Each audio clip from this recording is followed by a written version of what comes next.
Never joke about money. Yeah. Sorry, Dylan. Sorry, Dylan. You know what I did, right? I was kidding around with him I kept telling him, I keep trying to get Michael in this Bitcoin Riot trade, and you've turned me away from Riot, actually, because you've kept on saying that it's overvalued. And I think you're right, and I think that's why when Bitcoin goes up, Riot doesn't necessarily go up. You might be right, but look at this. This is really weird. Okay, when I was telling you that, like, earlier in the week, oh, God damn it. What is that cat doing to the camera? Hey, get down. Shoo. She's being a cat. Hi, everyone, and welcome to the Call Girls Investment Club podcast. Hey, you don't start it there. You know, you don't have any trouble anymore with the name. Let's start over. No, I want to keep that. I don't know about that. I think we need to start over and say, first of all, apologies to Dylan. Sorry, Dylan. You should never joke about money. Yeah. So we were joking. Yeah, let me put it in context. I was telling Dylan, I keep trying to get Michael into this Riot trade, this Bitcoin trade, and it's going up. You know, I'm making 200% a day, blah, blah, blah. And Dylan says, is it too late? Should I buy it? Will it go up? And I'm like, God damn it. Okay, fine. She's going to shake the camera because there's a cat on the table. Who cares? It's a podcast, right? Okay. I don't know. So I told Dylan, I didn't know. I hate to give advice to other people and of course, every time I tell somebody else about a trade, it goes down, you know? Right. So anyway, he got in, and then at some point he said to me, he made a ton of money. It went up that day. It was like Wednesday. Oh. And he's like, oh, I see why you like this. And then he said, shall we sell? It's not really our money until we sell. And I couldn't sell because I had traded up for new options that day. And I had bought like a lot of 10, a lot of 5, one more. And I suddenly realized if I go to sell them, that counts as 3 different trades. And I'll ding myself for that day trading limit. Mm-hmm. So I couldn't sell. And he says, is it going to go up tomorrow? And I said, I was kidding around. And I said, absolutely, 100% guaranteed on my mother's grave. My mother is not dead. I was just kidding around, you know. So the next night, 3 a.m, I wake up and I look and Bitcoin's crashing. And oh no! All I could think is, oh crap. This was on Thursday. I thought, oh crap, I told Dylan that. I hope he knew I was kidding. And so when we woke up in the morning, we were both miserable because we both lost a lot on Riot, you know. Oh no. He couldn't afford long-term options. I told him I only buy these long-term options in case there's a dip. He had bought some that expired Friday, and he bought a real high strike price. So oh no. Yeah, so he's like, what are the chances of it hitting 90 by Friday? And of course it's 0. And I said, I woke up at 3 a.m. and I felt miserable. And he says, I woke up at 2 a.m. and I felt miserable. So don't ever joke about money. Don't junk about money. Don't junk about. Okay, do you want to talk about terminology? Because there is no junk. Should we make that? I don't know what junk means in the context of the stock market. Okay, well, there's a stock market and there's no. The cat is sitting right in front of the lens, and she just decided to park. Okay, I'm picking this cat up. Okay. Okay, bye. That's her table, and I don't know how he could have been so rude as to think that we could have used it for the camera. Junk. I accidentally said junk. So what does junk mean in the context of the stock market? Nothing. But when they say stocks and they say stonks, so like Reddit is now in charge of the stock market, right? Yeah, more or less. A bunch of morons. Not really. It's a bunch of morons, as they would say. So I found this article about the meanings of all these words they use on their posts. Tendies. I always wondered, what do you mean by tendies? Oh, that's what they mean. So tell the audience what they mean. So they say tendies when they mean their winnings taken from bold or reckless stock wage. You know what I think this is? I don't know. I'm not an internet historian. That didn't make any sense what you just said. I'm not an internet historian. He didn't even read the origin of tendies is based on winner, winner, chicken dinner. And that became a whole thing with like PUBG and like all of these freaking what's a PUBG? It's the game that Fortnite ripped off. Okay, I don't need to know that. Okay. It says winnings taken from bold or reckless stock wagers. Users celebrate their gains by eating and posting pictures of chicken tenders on social media. Yeah, that makes sense. I've never seen that. So when you say winner, winner, chicken dinner, if you win, you get to go have a chicken dinner? Yeah, pretty much. Well, where'd winner, chicken dinner come from? I don't know. It's just because it rhymes. It is. Witty. And then I think tendies are an extension of that. I might not be. It might just be something random. I've over time I've grown to the point where I can laugh at jokes I don't understand and internet lingo I don't understand and instantly adopt it into my vocabulary. Hi, cat butt. Yeah, I know. Right past the camera. It's hilarious. I'm just gonna ignore her. YOLO. Was the first. You knew what YOLO meant. I had to look that up, but I've known it now for at least a month. Okay. You only live once. YOLO. YOLO. Yeah. Everyone knows what YOLO means. Oh, here's a bunch. Autist. So that means an autistic person, right? Yeah. Someone who doesn't do due diligence. Uninformed, stupid, or irresponsible. So remember when I said I feel like you're doing that thing that I used to do when I played pool, which we used to call poke and hope? Yeah. Buying something and being like, yeah, let's see if it goes up. Yeah. Well, I don't know. There's periods of time where the stock market does so well that you can just buy anything and it'll go up. What was that you bought that I said that about? Nintendo? I don't know. Oh, but you couldn't give me a definition of why you bought something, but you bought Nintendo earlier, and that was for a reason. I bought Nintendo because they were doing a big Nintendo Direct, and then the Direct was disappointing, and so I got out, and it only made like 80 cents off of it, off of a $500 investment. I still technically made money, but it wasn't I thought, they'll announce all the games, and nope, they're still backed up because of COVID. But there's stuff coming. Nintendo will eventually reveal stuff. Here's a chart of the 1 week on Nintendo. Do you know where you bought it? What's the day before the Direct? You got out before Thursday, right? No, I got out around, I don't know, about around here-ish. Well, this looks like a lot of activity, so you probably bought it after that first dip and then sold it after that second dip? Maybe? I don't know. You don't even know. It didn't change a lot.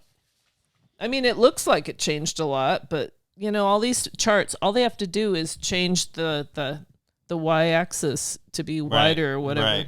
Right.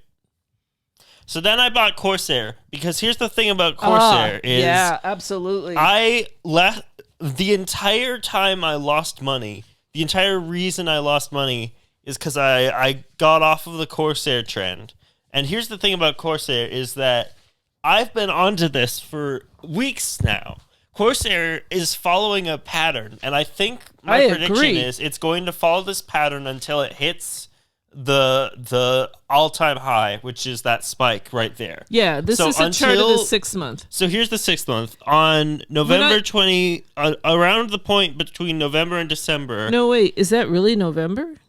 That's what it says. Oh, okay. Right around the beginning of December, end of November, Corsair hit an all-time high. And my prediction is that it's going to keep doing this wavy thing, this wavy dance, until it hits that point. And until it hits that point, you can expect to see it swinging. So right now, as we record this, Corsair is at the bottom and starting to climb back up of one of those wavy doos. And I think if you look at the 6 month chart, you can see these waves. How far apart are those? How far apart are those? They're pretty far apart. I first November, caught onto December, this. January, February. It looks like they're 1 month apart. I think I first caught onto this around here. And then I like started getting into it. Yeah, and then like, I got into it, and I did what you said. You can tell right now it's happening again. If you buy into Corsair right now, it's going to go up at least a little bit. I think it's pretty clear to me. Yeah, look, all the little bottoms are a little higher every time. All the tops are, almost all of them are higher. I don't know if you count that little spike there. So I almost perfectly called the bottom, I think, and now I just need to call the top. So when is your expiration date? Next month. These spikes usually take around a month. What day next month? The 19th. That's good. That's really far out. That's like about 1 month from It was now. exactly 1 month away from when I bought it. Yeah, that's the kind of option I like. If you buy 7 days, all those 7 days, it just you can have the stock just flat, and then you'll just keep losing money like crazy. Right. And of course, it's like, let's say you bought something that expires in 7 days, and the stock has to climb. 7 days is five trading days. If the stock has to climb $10, if you don't make $2 every single day on the way there, you have to make $2 in order to get there. Yeah, and then you still break even. That's why I, to this day, think that if you hold out on your options until they reach the date, you're missing out on a lot. Because I think that there's so much extrinsic. Options always wind up overvalued at some point, I think. Yeah, you're always paying a little premium for whatever the person selling it thinks the stock will do, plus a premium. Yeah. So if you buy way early and then it goes up and then the premium goes up and you make money off of just the premium, and you'll actually make more than if you buy and it goes up and then you wait for it to hit the strike date. Right. So I understand, I think, what you're saying, even though I didn't follow that.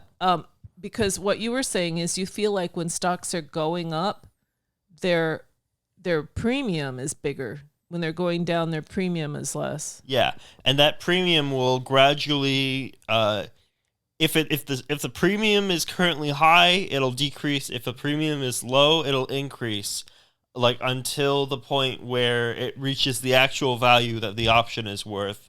And that happens the closer and closer it gets to the strike price. I don't think the premium is ever negative. I don't think the premium is negative. No, that would be silly.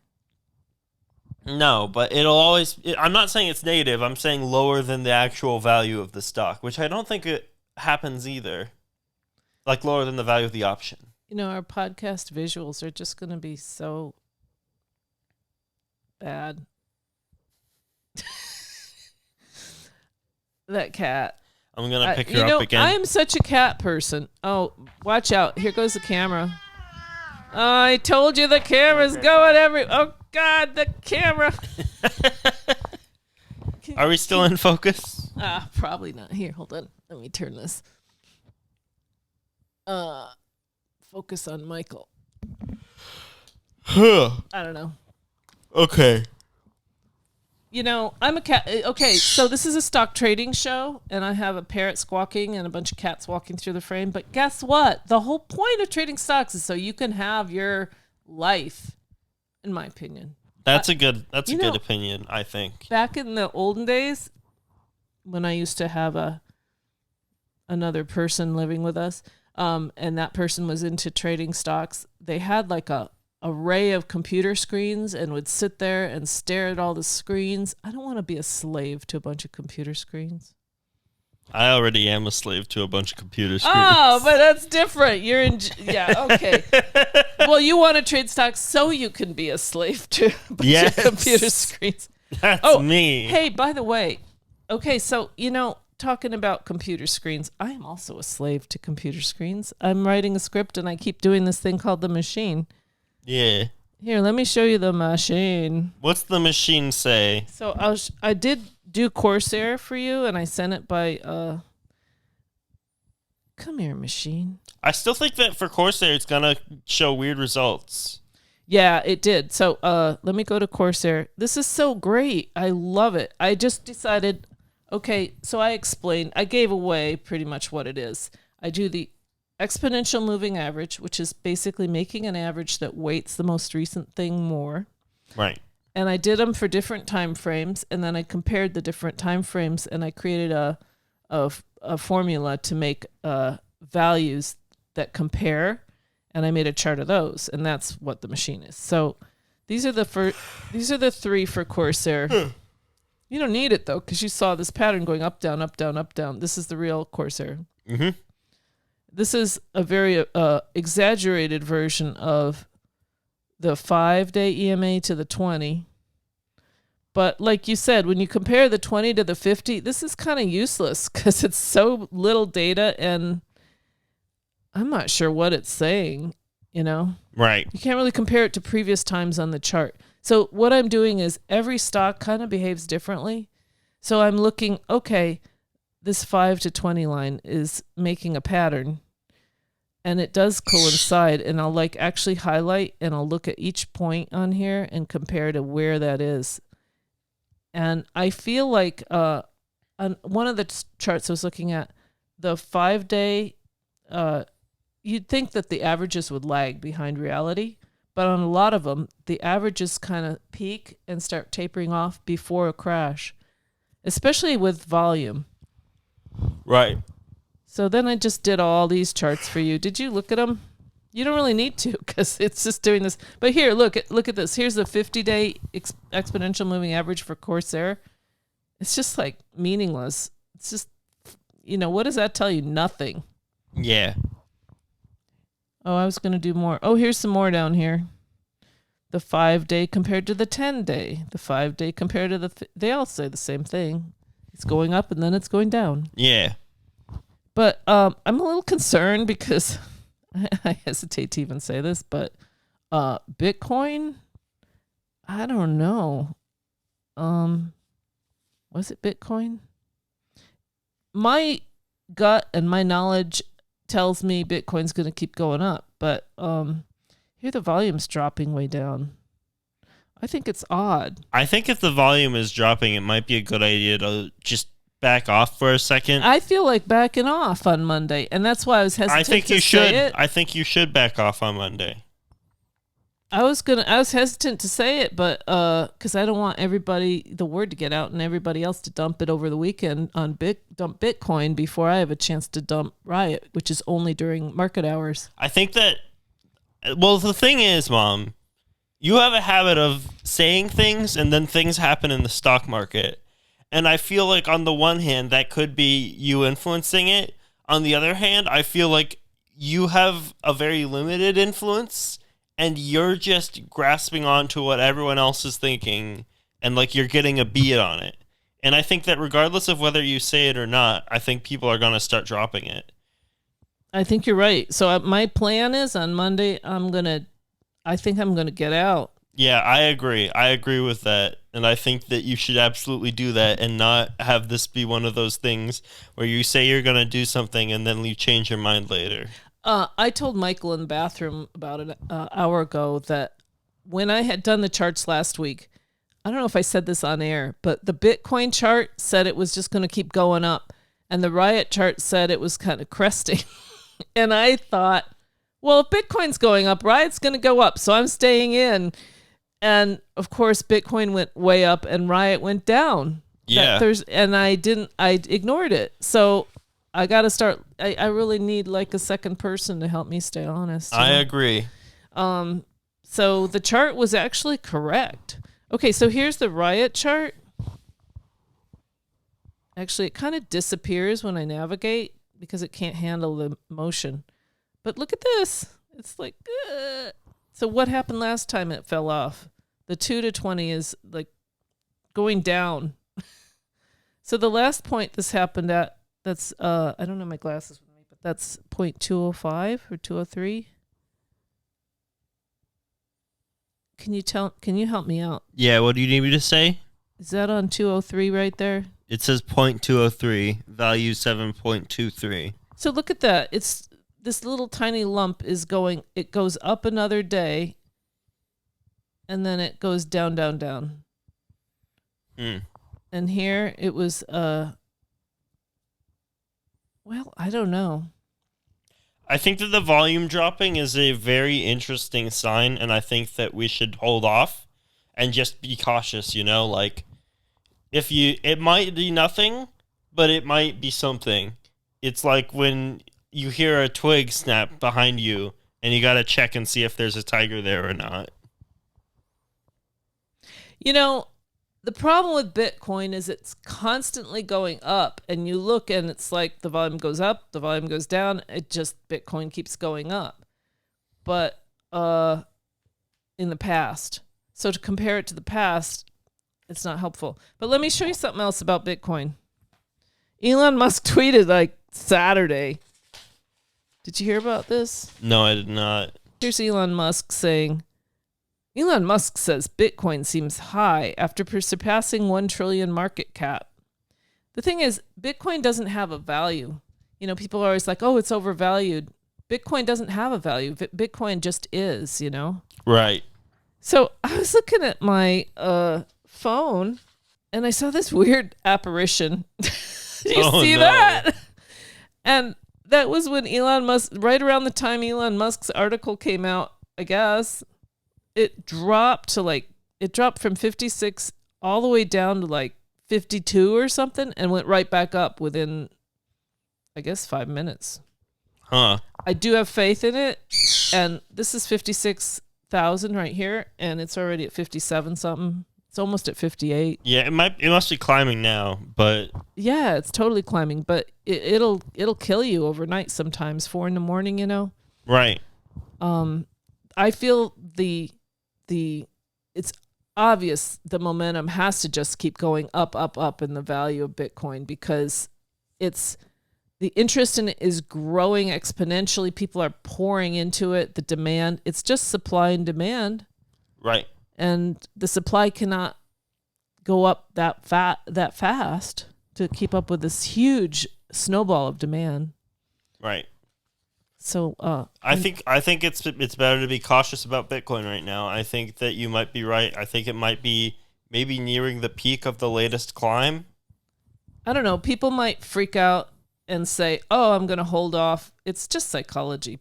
It's going to go up, but people might in the short term say, I'm going to wait for a dip. And if enough people think that way, right. You know, when I did the chart of Riot, I told you it blew my mind because I looked back, I was putting the numbers in and the numbers from a year ago are like $1.43 a share and there's $71 a share right now. And it just suddenly changed. And I thought, what did I do? Put the wrong data in here. It's just shocking for Riot. Now, I wanted to show you one other thing about Riot though, Michael. When we were talking about it, you know how we were talking about Riot being overvalued? Riot does have values because it's a company that mines Bitcoin. But this is why I was saying it's overvalued. Do you see this price to earnings ratio? People tend to look at that. Yeah, you've talked about this before. I talked about this in the bathroom when we were, or in your room when we were talking about. I don't think I talked about this on on air. The episode before, but I'm not sure. Well, it was at 2,400, and then magically overnight it changed to 100. I don't know. I didn't know about that. Oh, so I didn't tell you about this. No. Okay, so this is days apart. They did not do an earnings release, so there's no reason why the price to earnings ratio should suddenly magically change from 2,500 to 100. But when I saw that, it made me feel a lot better because I thought 2,400 is just ridiculous. 100's reasonable. I mean, Tesla was like 200 or something. And there was this article that came out around then. I thought maybe it's something to do with this. This is complete Greek to me. Riot Blockchain achieves milestone of 1 EH/s in hash rate capacity with receipt and deployment of, how many is that? 2 million. Oh, that's 2 million. That's why there's a comma there. 2 million and 2,519 pro ant miners. No, I don't think that's correct. That's 2002 S19 pro ant miners. Okay, so they got more machines to drill more Bitcoin. And okay, I think I can understand this. I know that /s is per second. So whatever an EH is, I assume EH is a unit that is used to calculate the mining speed of Bitcoin machines. So they've achieved a 1 EH per second in hash rate. Which, hang on. Well, I just know that Riot has Bitcoin, mines Bitcoin, and if you try to evaluate them, I tried to evaluate them based on how much Bitcoin they had, but they're mining it faster and faster because every time they make money, they put more money into mining it. Oh, here it is. Exahash per second. Exa? Exahash. How do you spell exa? EXAHASH. And that's the measure of it. Yeah, exceeding 1 HS in EH per second in hash rate capacity marks a major milestone for the company. While we are proud of this accomplishment, we view it as the successful completion of just one of many steps of our ongoing growth plan. And what's the date on that article? February 11, 2021. So that coincided with them changing their price to earnings ratio. So Yeah, that makes probably sense does make because sense. they've boosted their earnings by getting more machines and achieving. They broke past the 1 EH per second barrier, which I assume is pretty big considering they're a big company that mines Bitcoin. So in this week, the first these are 2 days apart, 2 or 3 days apart. They were $50 a share. Now they're $76 a share. Now they're probably like 80 or something. That's a big milestone to me. It should be up more than this unless people had a notion that was going to happen. I assume that the reason why it's exahash per second and not something like Bitcoin per second is because the mining speed of Bitcoin changes. So I'm assuming that exahash is some sort of a speed that doesn't change the more Bitcoin is mined. But I know that the actual mining speed of Bitcoin reduces the more Bitcoin is mined. Yeah, I don't know. That makes sense? I don't know how that works, but so it's probably like something like to do with the processors themselves. Right, the speed of the processor. Yeah. So, should we talk about some more? I wanna try to come up with more lingo here from Wall Street Bets. I want to go through this because I really want to know what the heck I'm reading. Right. I mean, I always feel skeptical about these Bitcoin mining companies because it's, by definition, diminishing returns, right? Like, well, you kept saying that before. You said over time, if they can mine less and less. I don't understand when they ever take profits. They would have to sell the Bitcoin they've mined in order to make profits. Right. That's the case. Another case is that their whole operation... Well, the whole key is to buy these big mining rigs, and then what happens eventually all the Bitcoin will be mined. Right now, I don't know what the state of it is. I think it won't all be mined. I think it's one of those things where it's always half, and it never goes to zero. It just gets harder and harder. It might be close to that. So Okay. I'm worried because I'm like, if we're at the point where these companies have to buy so much stuff, it must be. Okay, I hear what you're saying. You're saying they're competing and it's harder and harder for them to do their job. But I'm thinking they're competing and it's harder and harder for other people to get in on this business. That's another key point. I think both points are true. So I was saying that my problem is that the more this company works to get more mining, the less they'll make over time. Like eventually... No, because the Bitcoin value will keep going up with... If demand was consistent and it was harder and harder to make it, the Bitcoin value would go up. But demand's increasing and it's harder and harder to make it. So it'll be not consistently valued. It'll be more That's and a more. good point, but those two aren't linked. The demand of Bitcoin is not linked to how little Bitcoin there is. Those are two separate things that are going up for different reasons. I think the demand for Bitcoin will always go up. I don't think that's true. I mean, I don't know. Like, It's the first one. People talk about all these other coins like Ethernet and everything. Well, that's nice, but Bitcoin is the first one. Everybody's heard of it. right. I mean, It's the only one that... Oh, did I mention they're starting an ETF in Canada? I didn't talk about this last week, did I? right. I don't think I did. I think I told you about it. But they're starting an ETF in Canada, and which means that an exchange-traded fund, which means normal people like you and I who want to buy Bitcoin and don't want to have to deal with the wallet and all the craziness and losing your password and all that, you can just buy shares in the ETF and instantly have access to Bitcoin. Gets rid of the red tape. That's pretty good. So they don't want, in America, they're saying they don't want to have a Bitcoin ETF, the Fed or Janet Yellen, somebody's like resistant, the Treasury. But that's not going to be resistance forever because eventually there's going to be an ETF in the U.S., especially since there's one in Canada now. Right. Okay, so I publicized the ticker for the Canadian ETF. It's something like BCCC or something. I don't know. BC, Bitcoin Canada, something. But the problem is when you have a ticker in Canada, you can't just buy it in the U.S. knowing the ticker. I went and looked up to try to just put it on my watch list. And if you put in the ticker, it's like a shoe company. Okay. So you have to be careful about that. You can't just buy Canada stocks. It has to be like the ticker and then a dot and then CAN or something after it to get the Canadian one. Ah, that makes sense. Do you want to know any more? I really want to know the rest of the You want? Oh, we're still doing this. Yeah, I forgot the word. We're still lingo. doing slang. The lingo. Well, when you read on, when you read on, wow, my brain is just freezing. When you Smooth read on, brain. what is it called? I just said smooth brain because it's there. Oh, is that when your brain freezes? Smooth brain refers to someone who is stupid or uneducated. You know, I think it's so hilarious. Almost all the slang is related to insulting people. No, that's how the internet works. Is the internet is 50% insulting people.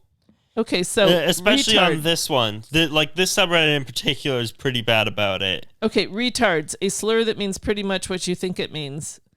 So, but I hear these guys referring to themselves as retard. I'm just another retard. I'm just another autist. I'm a smooth brain. Yeah. That's like a thing they want to profess. Yes. Stonks is slang for stocks. They know that they're dumb, but that they're succeeding because they're banding together. Apes together strong. Whoa, cool, I get it. Is apes on here? No. Apes together isn't on there? Dang. No. You know what that is, right? Is That's like a Planet of the Apes reference. Oh, is that a line out of that movie? I think so. Apes together are strong. Yes. Oh, that's hilarious. Do you want to watch that later? Yeah. Autist, we all know autism, right? Is that related to autism? Yeah, that's pretty much the core of that. For example, a user appended his observations on recent SEC failed to deliver data with the disclaimer that I am an autist and not a financial advisor. Oh, BTFD, buy the fucking dip. DD, due diligence. Okay, where'd these hands things come from? Paper hands, diamond hands. Paper hands is someone who, like, freaks out. I think it's just because diamonds are the hardest thing in the universe. And so if you hold on to the stock with diamond hands, you're not going to drop it or something. Paper hands, why paper hands? Papers, you can break through paper, so it's the opposite. So it's like rock, paper, scissors, diamonds. I don't know if it's rock, paper, scissors. When we make money, should we have a chicken dinner? Oh, now they're just going with regular internet slang. TLDR? What's TL? I don't know that. TLDR, too long, didn't read. And people often put it at the end of their posts like TLDR and the quick summary of what the post was. Huh. So they probably put that on my posts because I always put it in English. To the moon is a phrase expressing hope that a stock will spike higher. I don't know. I don't know if this always meant hope or if they were predicting. What do you think? Why are you laughing? Why are you laughing? I'm laughing because all this slang is funny to me. Okay, so I got on there early in the week. I got on there and I started pumping Riot everywhere I could. I'm just thinking about how at one point there was a billboard that had the emoji language for diamond hands to the moon, and I could kind of figure out what it meant without having to read an article about it. And now here you are, and you're looking through this article like, what are these hieroglyphics? Okay, Sonny, explain it to me. That was everything that you know the article was written by one of those. Okay, these Wall Street guys are on there, obviously like spying on all the Reddit guys now. It's so stupid because they're actually looking for stock tips from these guys. Like, what are they going to do next? What will they do? Well, I tried to make use of their platform. So basically, I posted about Riot incessantly when I was holding it. I'm still holding it, but I posted and posted and posted, and eventually it started catching on. But then somebody said something about over the weekend about, it wasn't over the weekend. It was that Thursday. They said, if Riot opens tomorrow at 70 or above, it's a clear, obvious put. And when I read that at 4 a.m, I was like, oh, crap. You know? Because they had latched onto it for a while, but now they just dropped it.